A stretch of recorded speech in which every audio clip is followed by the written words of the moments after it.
大家好，我现在在青海，今天到青海著名的翡翠湖去玩一下。顾名思义，这个湖就是翠绿色的，看我身后，这个地方属于青海那个大柴旦镇，然后这边是白色的盐湖，看这个湖面上白花花的，然后再看这个身后，哇，那里是大雪山，那个山顶啊还有积雪呢，好几个山头都是那个白色的积雪。现在到这个翡翠湖里面去看一看，哎，到跟前看看吧。这个地方门票是50块钱，然后坐这个小火车又是50块钱，一共是100块钱啊。这里的海拔是3400米左右，属于高原地区了。那个高原缺氧啊，来这个地方呢不要剧烈的运动，有可能会高反的。哇，现在我走到湖边了。这个湖水呀，果然是翠绿色的。看这个盐，踩一下，这个盐真的好厚啊！边上是白花花的盐，那里面的水就是翠绿色的了，就像翡翠一样，所以叫翡翠湖。这里有好几个这个湖呢啊。再往这边走，这个景点现在挺火的，游客也挺多。哇，在这里拍这个小火车挺不错的吧？那个入口的地方游客有点多，我往里面走一走，看才走了500米左右，这里面就没有游客了。这里有好几个这个翠绿的湖，这里就没有人了，随便拍照。看这个湖波光粼粼的，比较好看的。然后那边的湖显示的是蓝色的。它这个盐湖呀，在光线的折射这个作用下，呈现出不同的颜色啊。你看这边的，有翠绿色的，有蓝色的，挺神奇的。到跟前看看吧，大家快看！哇，这个湖真是太翠绿了，确实是像翡翠一样啊。在这里呢，可以拍一个天空之镜的照片，尤其是我身后还有一个大雪山呢。哇，又有雪山，又有这个翡翠湖，又有盐湖，在这里拍照应该很美吧？给我来一张吧，来个背影在，太漂亮了！来，往这边走一走。这个湖的盐度也不知道有多高啊！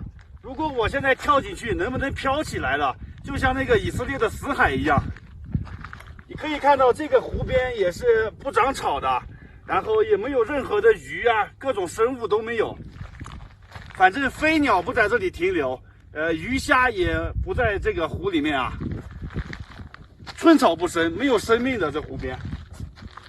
但是看了这个翠绿，我好想跳进去呀！啊！走在这盐湖的边上，可以很清楚的看到里面的盐。哇，这一坨一坨的这个啊。这是怎么形成的这个盐湖呢？你看这个，我踩一下，它能不能掉进去呀？这地方能不能踩上去啊？好怕它掉下去。你看这下面是悬空的吧？但是它这个还挺结实的，可以承受住我的重量了。我曾经在那个四川的九寨沟那里，那个神仙池那个景点，就有这个翠绿色的湖。但是这边的规模更大，不光是这一个湖啊，然后那边好多这个池子，全是翠绿色的。这里还有透明的小船，坐上这个船划到湖中央，然后用无人机从高往下俯拍。看一下，它这里有样片，这个拍出来还是比较漂亮的。看这种感觉的，拍婚纱的。哇，无人机航拍，这个地方呀，要穿颜色艳丽一点的服装，拍出来效果更好。这个湖中央还放着一个钢琴呢，在这里拍照真是美极了。这里有个路牌，西北大环线，今生必游，翡翠湖。哦，这里的海拔是3190米，不错啊。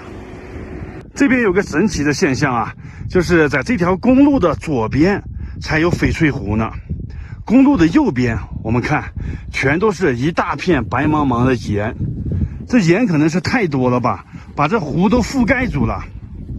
不知道这盐下面是不是湖呢？这边的面积更广大呀，一直都到那个山脚下了。这里面呢，鱼虾是不能生长的，就连一棵草都没有。而且我们看这个马路上也是没有草的。这地方的土地啊，含盐量太高了，都是盐碱地。别说动物了，植物都活不了。有个无人机吊着。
看，从这里看出去，翠绿色的啊，可以在这个湖边玩一下子，打个水漂啥的。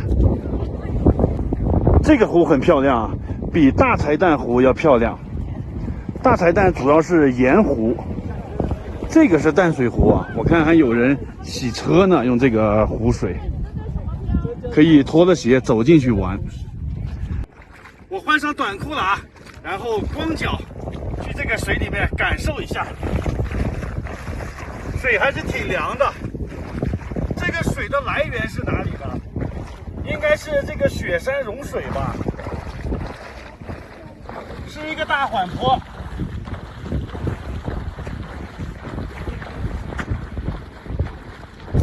跳一下，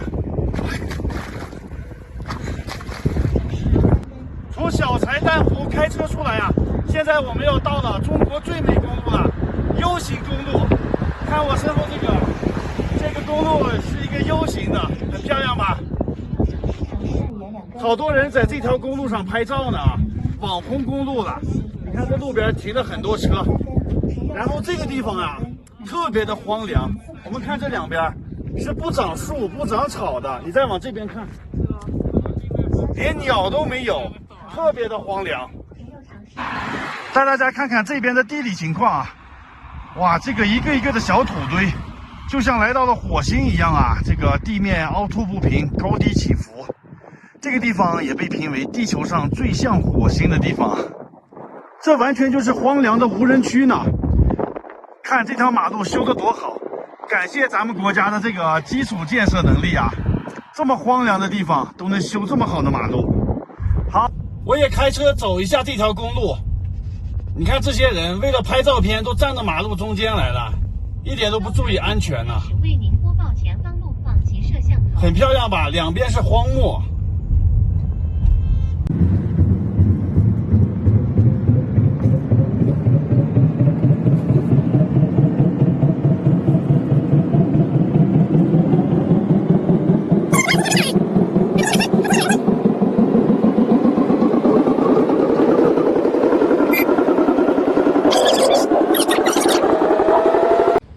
大家好，我现在到著名的青海湖了。今天从茶卡盐湖开车过来的。哇塞，这个青海湖好辽阔呀！往那边看一看，再往这边看一看，全都是这种蔚蓝色的，和天空是一个颜色。这个青海湖的面积特别大，它有700个西湖那么大呢，是中国第1大湖啊！走到湖跟前看一看去。我们来的这个地方是不是景区啊？就是马路边的这个观景台。哎，往后看一下，我们把车停在那个后面了。这个路边有个观景台，这都是免费的啊。如果你要去这个青海湖的景区的话，要收90块钱门票呢。来来来，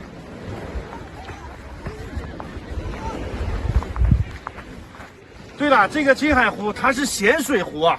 咸的，我去尝一下，到底它咸不咸？我尝一下是不是咸的啊？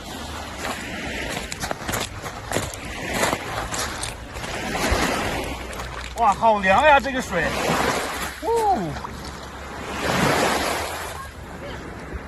对，确实是咸的，但是那个咸味不太重。湖水在这个地方的时候比较浑浊，但是往那里面看特别的清澈了。那边好多人在喂鱼呢，过去看一下。这边还可以骑马，然后这个青海湖的周围啊，全都是大山，还有很多草坪，有很多牧民的。走，这个地方海拔是3200米，属于高原湖泊啊。这个青海湖周长转一圈360公里呢，它的长度是100公里，宽度是60多公里，开车走一圈都要好几个小时呢。走到那边看一看。对了，中国有4大淡水湖嘛，鄱阳湖、洞庭湖。鄱阳湖是最大的淡水湖，但这个青海湖比鄱阳湖还大一点，它是最大的这个咸水湖。这个湖里面现在有好多那个鱼呢，看，这个叫做黄鱼。全在这湖边游的呢，现在正好是这个黄鱼，产卵期啊。前面很多人喂鱼，过去看一下啊。这边喂鱼的人多，所以这里聚集的鱼也是最多的。哇，看这里面有多少鱼呀！哇，密密麻麻，看着人头皮也发麻呢。这么多小鱼儿，这个叫黄鱼啊，它是鲤鱼进化过来的。能想象到吗？现在是它洄游产卵期啊！看前面好多人的，他们都拿着面包，还有这个小馒头来喂啊，还有拿着花卷来喂的。哇，这里更多呀！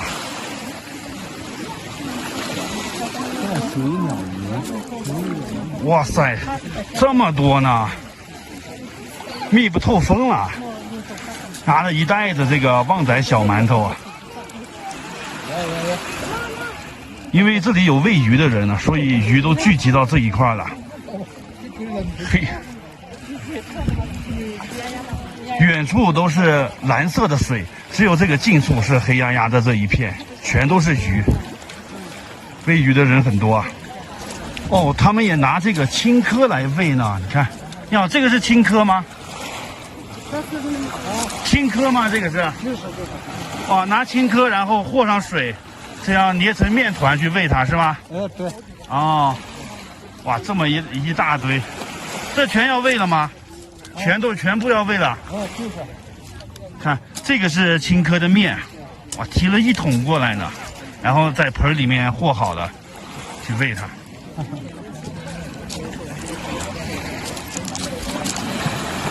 这个人也可以吃的是吧？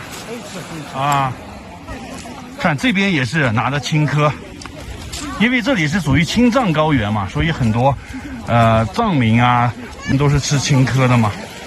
你看，哇，直接拿出青稞来喂。这有条很大的鱼，看这个鱼都比其他的鱼大，这个好像是鱼王啊。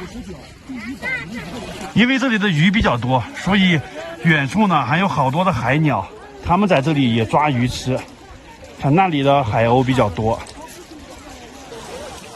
关于这个鱼，我再多讲2句啊。这个鱼挺有意思的，它平时是生活在这个咸水湖里面，但是每到产卵的时候，它要游到淡水里面去产卵。每年的6月、7月就是它产卵的季节。就附近啊有很多条河流流入这个青海湖里面，它会顺着那个河流逆流而上，然后去河里面产卵。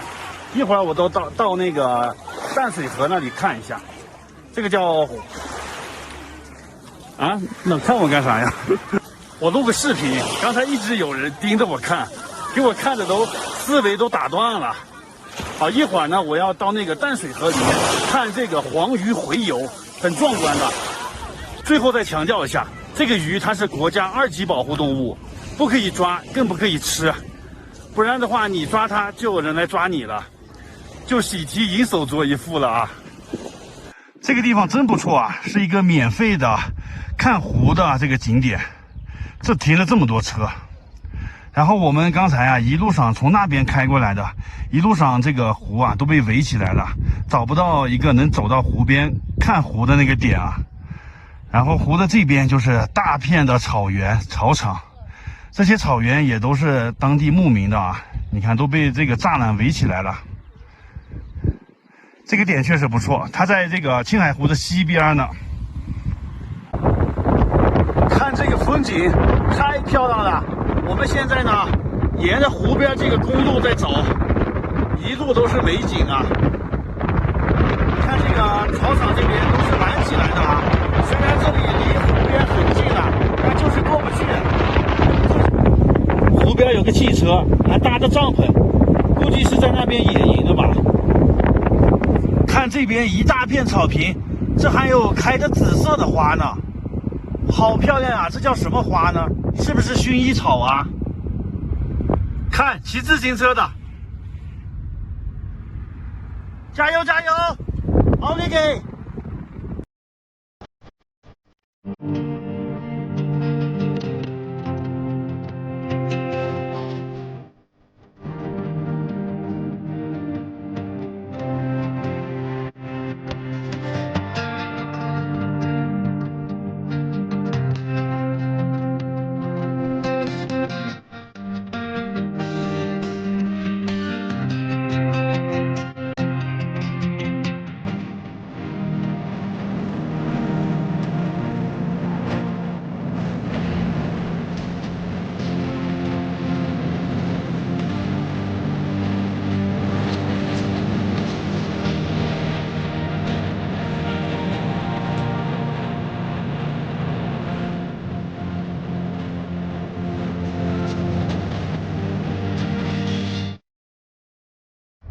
开车到鸟岛了，哇，这里距离湖边更近，我们停车去玩一下。我们把车停在路边那里了，那里收费5块钱啊。然后从这里呢也可以去这个湖边玩一下，但是湖边呢也被这个铁栅栏给围起来了。这个是门啊，这里收5块钱一个人。这里有一个青海湖的大石头可以拍照的，哇，这里的青海湖更蓝啊。有一种蓝叫青海湖蓝，深蓝色的，它比天空还要蓝。这个青海湖最深的地方32米，平均水深21米，并没有很深啊。现在湖边的风比较大，看把这个湖水吹的，这个就像大海一样广阔呀。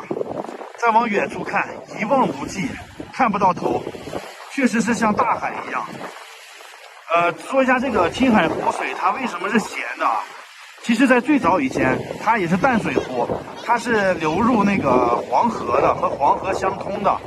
但是在13万年以前发生了这个地质变动了，那条河呢就给堵塞了。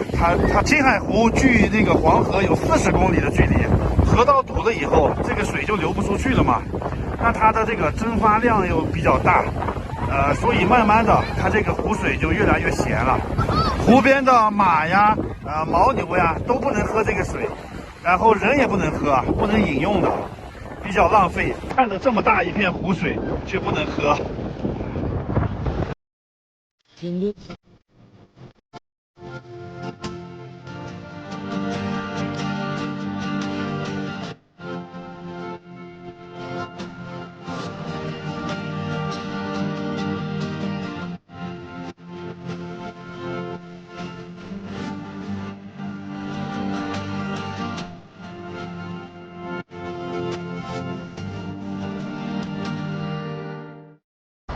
大家好，我现在在青海的钢察县，今天带大家看一个自然界的奇观，叫做黄鱼洄游。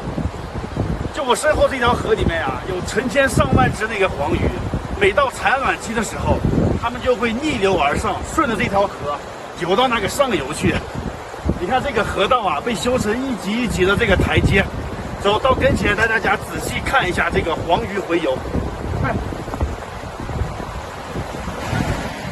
这边游客是最多的啊，然后这里看景也是最好的。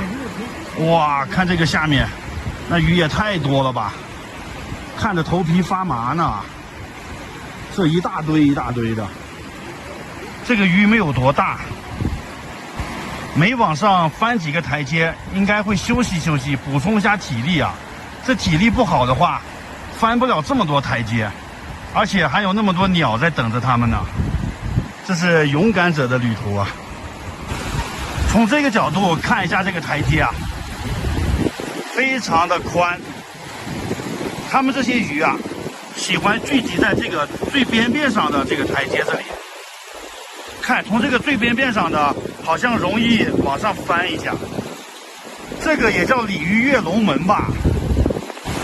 它确实也是鲤鱼的一种，它身上是没有鳞片的。没有鱼鳞，哇，好多鱼从这里翻上去了，看看看，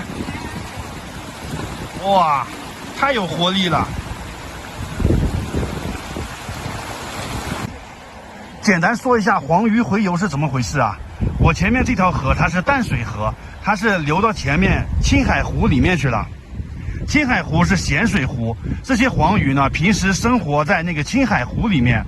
但是它们产卵的时候就要游到这个淡水河里面去产卵，产完卵然后再游回去。每年的6月、7月份的时候就是它们产卵啊，所以现在是7月底，正是它们产卵的季节。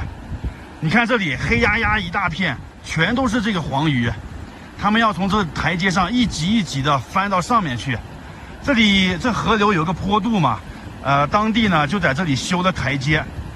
它每上一个台阶呢，就可以休息一下，保存好体力，再上一个台阶，一共有20多个台阶呢。哎呀，真是产一次卵太不容易了。而且大家看，这个沿途有好多的鸟呢，它就等在这个台阶这里，它们一翻上来，有可能就被鸟吃了。这个是海鸥吧？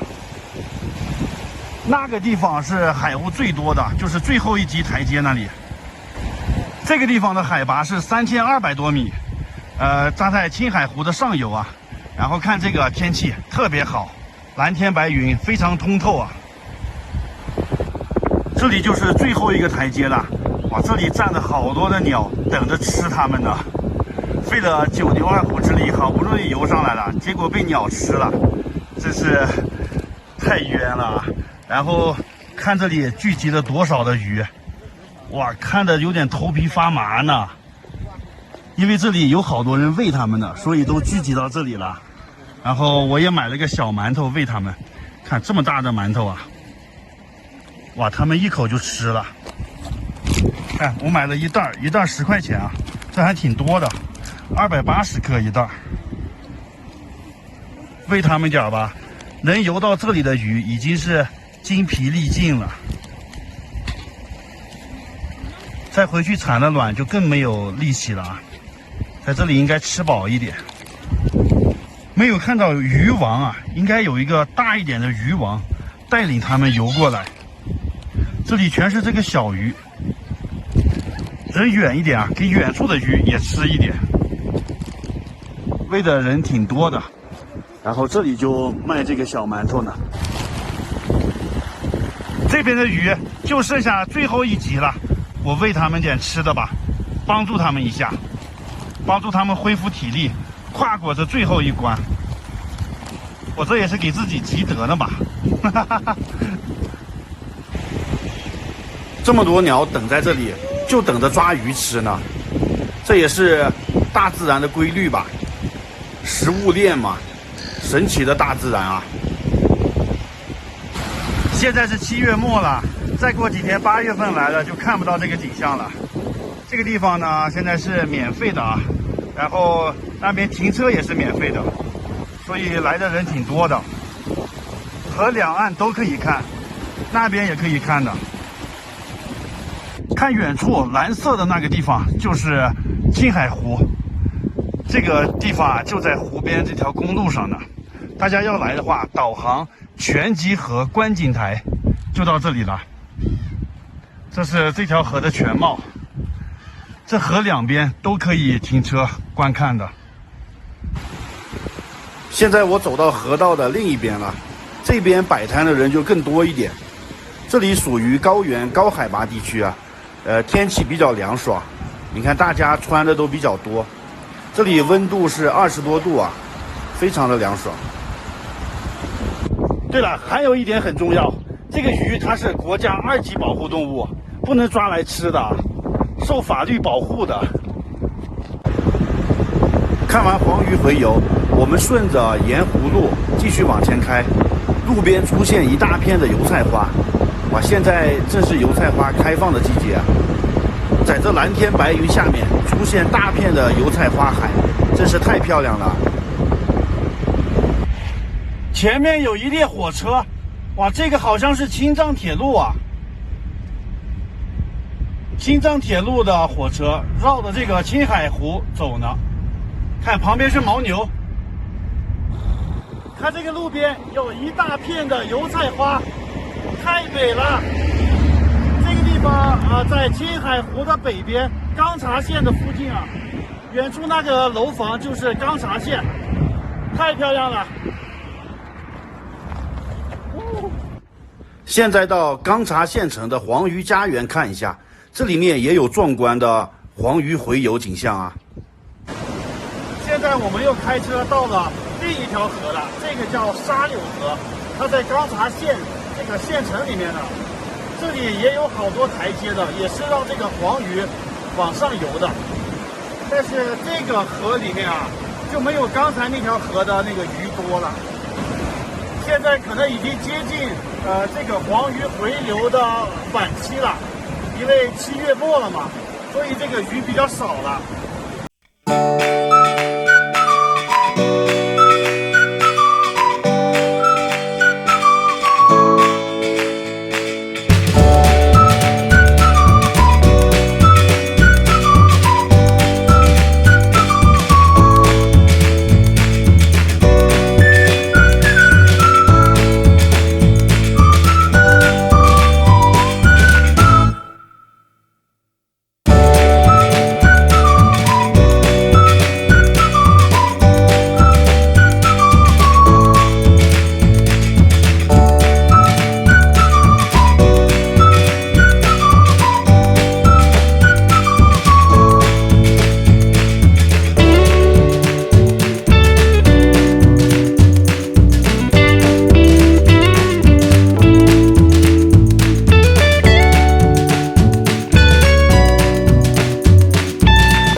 大家好，我现在在青海，今天到青海著名的塔尔寺看一下。看我身后这个寺庙群啊，那房顶都是金碧辉煌的。这个塔尔寺它是格鲁派6大寺之一，非常有名的啊。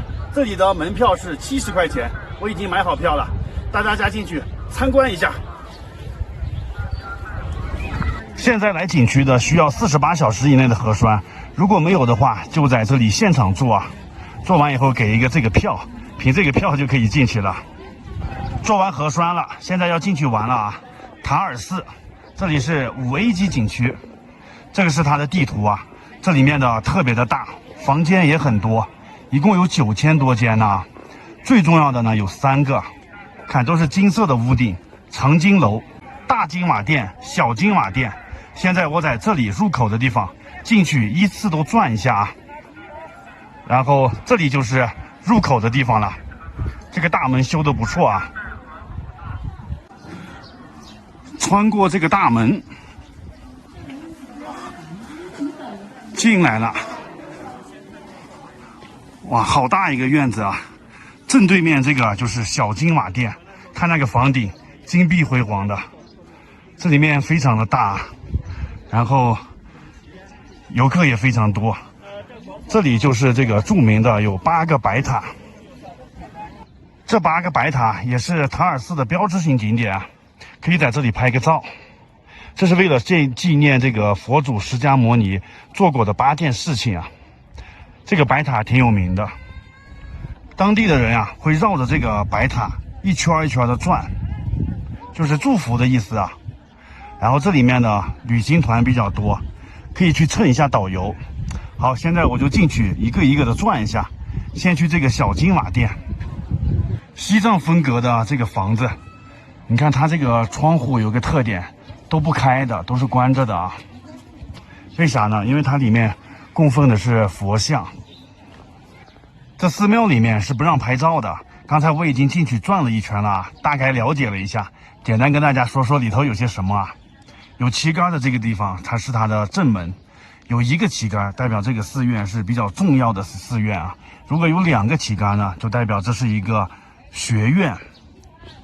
这里面主要是供奉的一个护法神，但是这个神呢长得面目比较狰狞，他也不喜欢见陌生人，所以那个神呢是被那些布啊挡起来的，我们进去也是看不到的啊。这里面有几个比较有名的东西啊。2楼呢是放的一圈那个动物标本，因为生人是不能杀生的嘛，那些动物全都是自然死亡的以后才做成标本的。1楼的位置呢有一圈壁画，这是塔尔寺3大宝之一嘛，壁画、堆绣还有那个酥油花。然后一个看点就是那个屋顶金碧辉煌，那个用了几十公斤的黄金呢，特别漂亮。小金瓦寺就转完了，现在继续往前参观。这个寺庙门口有一个大的佛塔，这是1942年修的，当时是战乱年代嘛，修这个的意思就是祈求国泰民安呐。然后再往那边看，还有一个金碧辉煌的屋顶，那个就是整个塔尔寺最中心最核心的建筑啊，叫大金瓦殿。那里面供奉的就是这个宗喀巴大师。说到这里呢，就不得不介绍一下这个宗喀巴大师了。简单说一下，这个佛教传入我们中国，传到内地呢叫汉传佛教，传到西藏这边叫做藏传佛教。然后藏传佛教又分了好几个派，然后这个宗喀巴大师呢，他是藏传佛教里面格鲁派的创始人啊。他的地位有多高呢？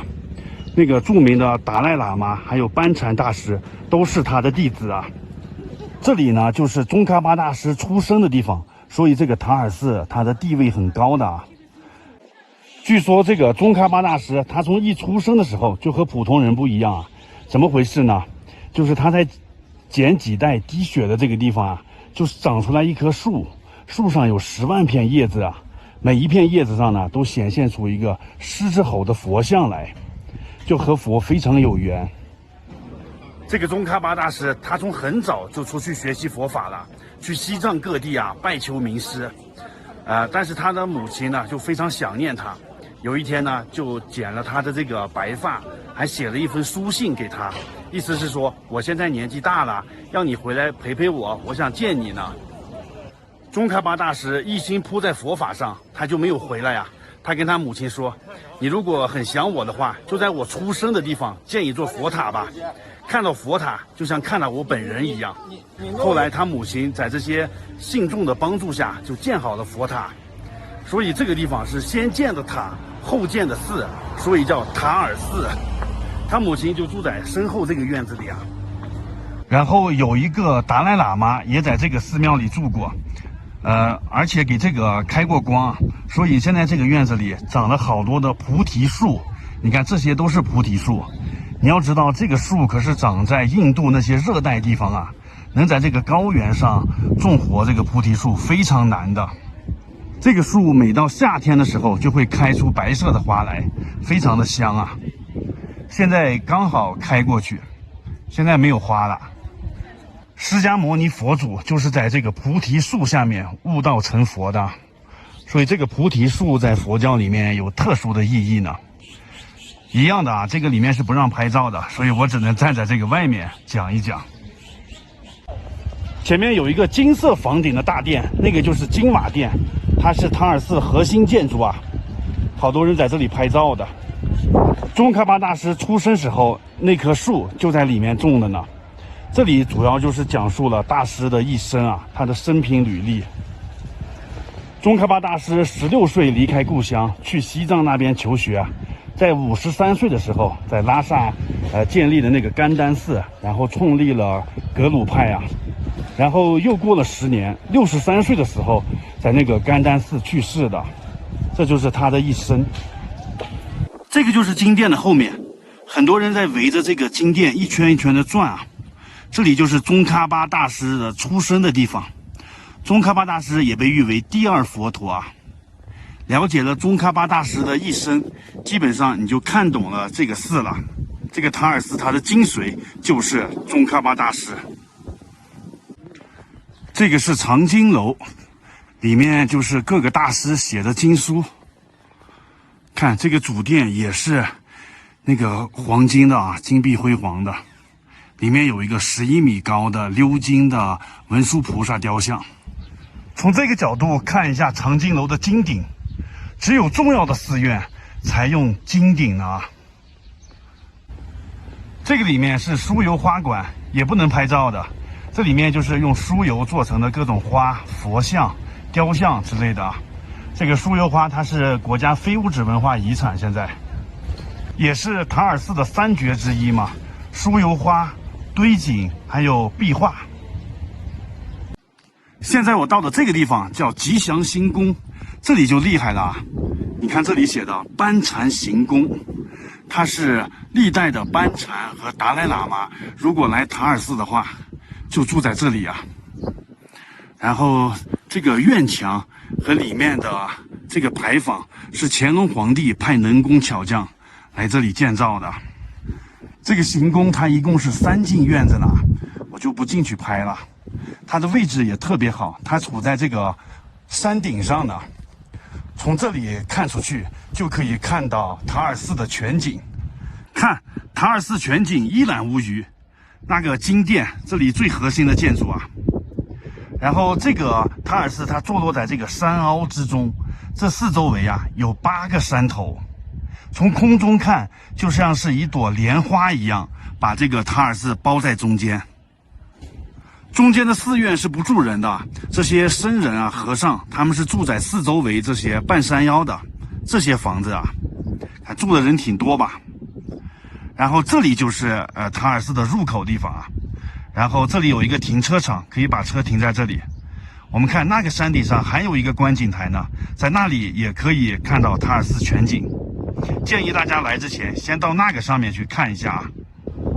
塔尔寺就转完了，全程2个多小时吧，我觉得还不错吧。来这里可以了解一下这个藏传佛教的一些历史文化。像我之前去过甘肃的那个拉卜楞寺，它也是这个格鲁派6大寺之一啊。我觉得那个寺庙做得更好一点，就是你买票进去，有这些僧人会领着人去进去讲解。然后这个寺院是没有讲解的，你需要另外掏钱请这些导游给你讲解啊。不过呢，我已经蹭了很多的导游了，因为这里旅行团很多的，蹭导游就可以了。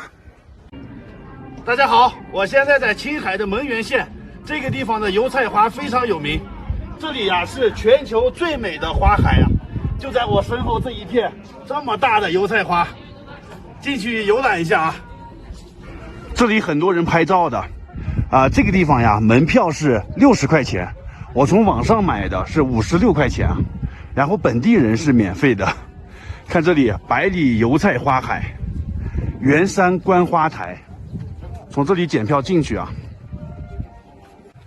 检票进来了，现在要爬到山顶，山顶是一个观景台，可以居高临下俯瞰这一片油菜花。现在已经是7月末了，青海这里的油菜花开得正好的呢。浪漫花海，这边是爱在蒙源。我在3月份的时候去了罗平的油菜花了，现在7月末。又来了青海的油菜花，看看它两个有什么不同啊？青海这里它海拔高，属于高原地区了，所以它油菜花开放的比较晚啊。这里海拔3200米呢，爬这个台阶不会爬到我高反吧？每隔一段它有一个这个休息的平台。哇，从这里看一下那个下面的油菜花，一大片一大片。这里有60亩呢，油菜花呢，不是60亩，是60万亩啊，少说了个万字，反正就是规模很大了。哎呀，这路上好多油菜花都倒了，这是前2天下大暴雨嘛，把这些油菜花都打倒了。现在也是这个油菜花的末期了，过2天就没有了。青海这边的最佳的观赏期是7月10号左右，今天已经是7月末了嘛，这个花期马上就结束了。我赶了个末班车过来看一下。这个小山头没有多高，但是爬起来还挺累的。刚才说错了啊，这个地方的海拔是2700米左右，没有高反的，就是累了点儿。然后这里非常的凉快。大家知道吗？现在白天最高温度才18度，给大家看一个截图，明天19度，后天20度，这个温度非常的凉爽。这边的酒店啊也是没有空调的，而且晚上呢是要盖厚被子睡觉的。这里的温度比西宁要稍微低一点，西宁温度也不高的，也是非常凉快。那边也是没有空调，晚上盖厚被子睡觉的啊。我看国内有些城市不是40度的高温嘛，可以来这个地方避暑啊，非常凉爽。哎呀，但是它属于高原嘛，紫外线比较强烈，戴个帽子吧，戴个袖套啥的，不然就晒黑了。终于爬到山顶了，山顶是一个玻璃观景台，哦，从这里上去，透明玻璃啊，可以看下面。这个还高度不是很高，应该不害怕的。这里有一个摩天轮，但是没有开。哇，这上面的视野是真好啊！从这里也可以看到后面的大雪山啊，看那个山头上那个白雪啊，那个就是祁连山。翻过那座山就到达甘肃了，甘肃的那个武威张掖。我这次为什么没去甘肃呢？因为甘肃那里疫情比较重啊。所以我走的青海这边，哇，转一圈看看这个风景啊，一眼望去全都是这个金黄色的油菜花，看这个角度更壮观，看那边一大片一大片的啊，就在那个山脚下呢，山顶上是白雪，山脚下是油菜花，太漂亮了吧！这个地方的油菜花它是写的字呢，写的爱你10000年。但是站在这里是看不到的，一会儿我飞无人机过去看一下，就是这个字。然后我们看远处这个油菜花，这个地一条一条的，就像规划过的一样啊。那里有一条公路啊，其实不用到这个景区里来，在那个公路边就可以看到这些油菜花。但是因为那个地方地势比较低嘛，你看不到这么好的视野，只有站到这个观景平台上啊，才可以这样转一圈，一览无余。这个角度是最好的。然后那个地方是有一个镇的，叫青狮嘴镇。中午我在那里吃的饭啊，那里有很多酒店，晚上也可以住那里。这里还有一个摇摇椅，坐在这里看风景啊，太棒了！尤其是日落的时候，和心爱的人坐在这个椅子上。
这里是走227国道开车回西宁的路上，在这个半山腰看到一个观景台，哇，这里的视线真好啊！可以看到我刚才去的那个油菜花海，就在这个地方呢。看这么大的一片地方，只有那一个小山包。从这里看这个全景才壮观呢啊！然后远处祁连山的那个大雪山，看天上这个云朵，好美呀！一览无余。那边是蒙源县城，这边是这个石嘴镇，这里就是油菜花海啊。这个半山腰的观景台是真棒啊！这里是个停车区，然后一会儿呢，我要走那个盘山路，盘到那里去，翻过这个雪山，就回西宁了。这个地方叫做打板山观景台啊，非常不错。我已经开车到西宁了，西宁是青海省的省会，在火车站的附近找了一个快捷酒店。大家看它这个房间是没有空调的，那里没有中央空调，这个地方呢也没有挂那个外挂的空调。整个这西宁这城市是不需要空调的，夏天都非常凉快。而且我们看它这个被子非常的厚啊，晚上还要盖这个厚被子睡觉呢。现在可是7月份啊，正是夏天的时候，所以夏天来西宁避暑是挺不错的。看这个东西，很多人不认识吧？南方的小朋友，这就是冬天的暖气啊。然后我这个酒店呢，它是离这个火车站不远的。这个城市停车不好停，这个酒店是带停车场的，还不错。哎呀，这个房间180块钱一晚上啊，有停车场，有这个一份早饭，还不错吧？好的，先拍到这里吧。明天去西宁的市区逛一逛。西宁我还是第一次来啊，还不知道有什么景点和美食呢。欢迎大家在评论区给我推荐一下。好，拜拜。